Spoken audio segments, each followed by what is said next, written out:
Jerry pour Tennis, j'espère que vous allez bien, j'espère que vous êtes en forme aujourd'hui. Là, il faut comprendre quelque chose. Si tu veux progresser au tennis, si tu veux vraiment progresser au tennis, tu es obligé d'avoir ça. Tu vois, les gouttes qui coulent, tu es obligé d'avoir ça. Tu peux pas venir au mur, t'entraîner, taper des balles. Tu peux pas venir taper comme ça et te dire tu vas progresser au tennis. C'est comme le mec qui va en salle de muscu, qui a l'habitude de pousser son poids habituel, je sais pas, il pousse 50, 60 kilos, et tout le temps il fait la même chose. Tout le temps il fait la même chose, il pousse le même poids, il se met la même résistance. C'est comme si tu as envie d'apprendre un livre par cœur ou quelque chose que tu as envie d'apprendre, mais non, tu te contentes de lire la même chose tous les jours. Mais tu ne vas pas apprendre en fait, parce que tu ne sors pas de ta zone de confort et tu n'es pas dans quelque chose de nouveau. Là, l'entraînement tennis au mur, c'est pareil. La plupart des joueurs, je dirais, j'abuse pas, hein, je dirais 90-95% des joueurs au mur dans n'importe quel club que je vois, les mecs, c'est ça. Les mecs, c'est ça. Alors attends, je veux bien faire la différence entre avant-match, tu cherches à travailler ton toucher de balle, et l'entraînement où tu viens au mur pour t'entraîner. Quand tu viens au mur pour t'entraîner, ça doit ressembler à ça. Quand tu joues, ça doit ressembler à ça.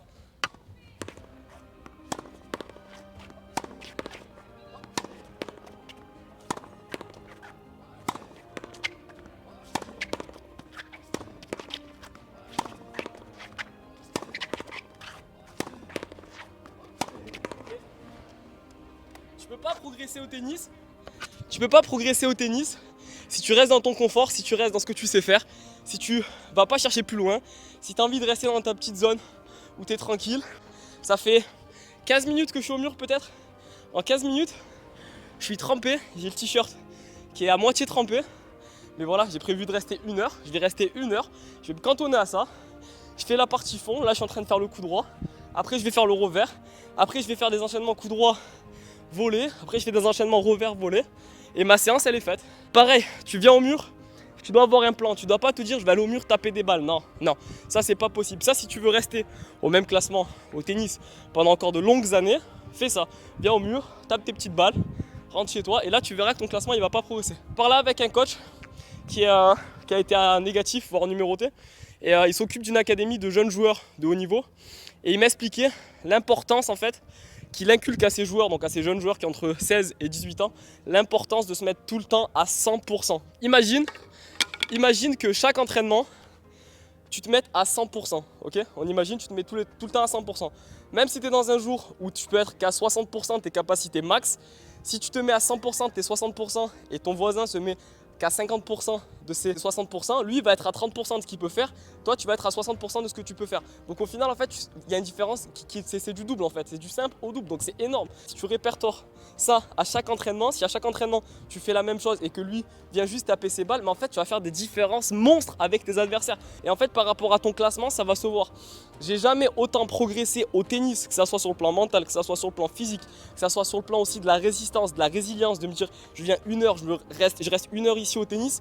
J'ai jamais autant progressé moi-même dans mon tennis qu'en venant ici au mur. Le mur, faut que tu comprennes quelque chose. Quoi que tu fasses, quoi que tu lui envoies comme balle, il va toujours te la remettre. S'entraîner avec un partenaire, c'est super parce que c'est dans le contexte de jeu réel. Mais quand tu viens jouer au mur, en fait, l'endroit où il y a le filet de base, c'est l'endroit où la balle va revenir. Donc en fait, la balle va revenir 2 fois plus vite. Sur les jambes, tu vas devoir aller 2 fois plus vite. Sur ta préparation, tu vas devoir aller 2 fois plus vite. Et tout ça fait qu'en fait, physiquement, au niveau de ta vitesse de tête de raquette, du coup, ça va s'accélérer. Au niveau de ta préparation, ça va s'accélérer. Au niveau de ta technique gestuelle aussi, tu vas devoir t'organiser plus vite. Donc tu vas être capable aussi de jouer avec des balles plus tendu dans le jeu lorsque tu vas jouer avec un partenaire. Et tout ça répertorié en fait, élément par élément par élément par élément, ça fait une progression au tennis. Donc s'il te plaît, quand tu viens jouer au mur, viens jouer avec de l'intensité, viens jouer avec de l'envie, viens jouer avec de la hargne. Tu vois que là par rapport à d'habitude, je te parle avec un langage qui est un peu plus cru, un peu plus brut, mais c'est parce que moi-même je suis dans un état second d'entraînement et quand je viens m'entraîner, on essaie de pas faire semblant, on se met à 100%, on se met la sauce et après quand on rentre à la maison, là on se repose, là on se relaxe, là on récup et on attend la prochaine séance.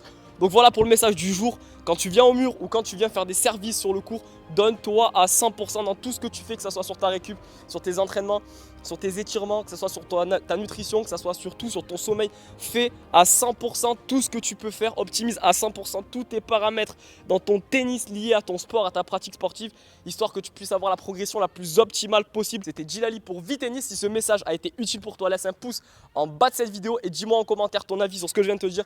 Prenez soin de vous, ciao.